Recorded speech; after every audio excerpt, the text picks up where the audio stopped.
రీసెంట్గా ఖతార్పై ఇజ్రాయెల్ జరిపిన దాడిలో 5గురు హమాస్ లీడర్స్ అలాగే ఒక ఖతార్ సెక్యూరిటీ ఆఫీసర్ మరణించిన నేపథ్యంలో అరబ్ లీగ్లోని అరబ్ దేశాల ప్రముఖులు అలాగే ఆర్గనైజేషన్ ఆఫ్ ఇస్లామిక్ కోఆపరేషన్లోని ముస్లిం దేశాల ప్రముఖులు అత్యవసర సమావేశం కోసం ఖతార్లోని దోహాలో సమావేశమయ్యారు.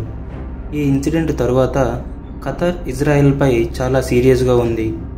ఖతార్ ప్రధానమంత్రి Sheikh Mohammed bin Abdul Rahman Al Thani ఈ దాడిని ఖండిస్తూ ఖతార్ సార్వభౌమత్వాన్ని కాపాడటానికి చట్టపరమైన చర్యలు తీసుకుంటామని చెప్పారు.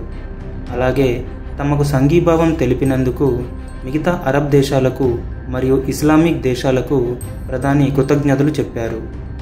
ఇజ్రాయెల్ చర్యలకు ఇలాగే అడ్డు అదుపు లేకుండా పోతే ఈరోజు ఖతార్ మీద దాడి జరిగినట్టే రేపు మిగతా దేశాలపై కూడా దాడి జరగదని గ్యారంటీ ఏంటి అని పాకిస్తాన్ రక్షణ మంత్రి మొహమ్మద్ ఆసిఫ్ మిడిల్ ఈస్టులోని మిగతా దేశాలని హెచ్చరించారు.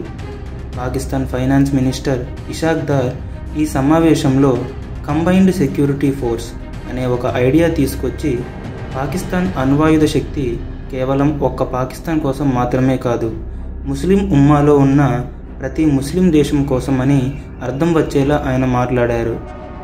ఇరాన్ ప్రెసిడెంట్ మసూద్ పెషెష్కియన్ ముస్లిం దేశాలు ఇజ్రాయిల్తో అన్ని సంబంధాలను తెంచుకోవాలని, ఇజ్రాయిల్ని అసలు ఒక దేశంగా గుర్తించొద్దని ఈ మీటింగ్లో చెప్పారు. ఇజ్రాయిల్ ఖతార్పై చేసిన ఈ ఒక్క దాడి కారణంతో అరబ్ లీగ్లోని 22 దేశాలు, ఆర్గనైజేషన్ ఆఫ్ ఇస్లామిక్ కోఆపరేషన్లోని 57 దేశాలు, మొత్తం 79 దేశాలు ఇప్పుడు ఇజ్రాయెల్కు వ్యతిరేకంగా ఒకటి కాబోతున్నాయి. ఇదే జరిగితే మిడిల్ ఈస్ట్లో ఇజ్రాయెల్ ఒంటరి పోరాటం ఎంతో కాలం నిలవలేదు.